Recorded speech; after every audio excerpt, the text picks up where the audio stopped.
Mistel was a large, unmanned component of a composite aircraft configuration developed in Germany during the later stages of World War II.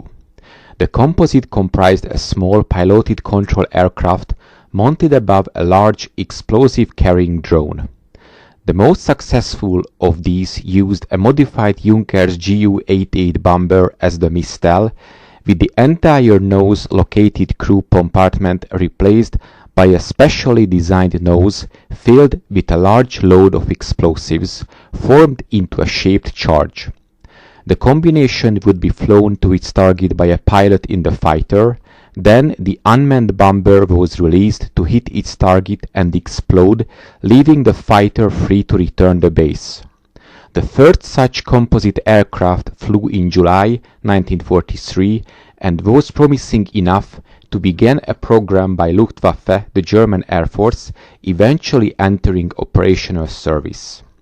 The use of a shaped charge was expected to allow penetration of up to 7 meters of reinforced concrete. Some 250 Mistels of various combinations were built during the war, but they met with limited success. They were first flown in combat against Allied invasion fleet during the Battle of Normandy, targeting British-held harbors. While Mistel pilots claimed hits, none of these match Allied records.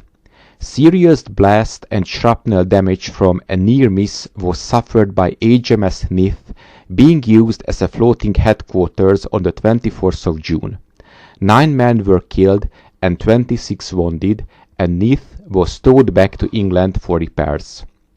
The second opportunity to use the Mistels in Scapa Flow in 1944 was abandoned after the sinking of the German battleship Tirpitz led to the departure of all the Royal Navy's major surface units from the target. In 1945 it was decided to use the Mistels against the bridgeheads of Küstrin instead. On 12th of April 1945, Mistels attacked the bridges being built there, but the damage caused was negligible and delayed the Soviet forces for only a day or two. Subsequent Mistel attacks on other bridges being thrown across the Oder were similarly ineffective. Thanks for watching. Please subscribe and support my channel on PayPal. Details in the description box.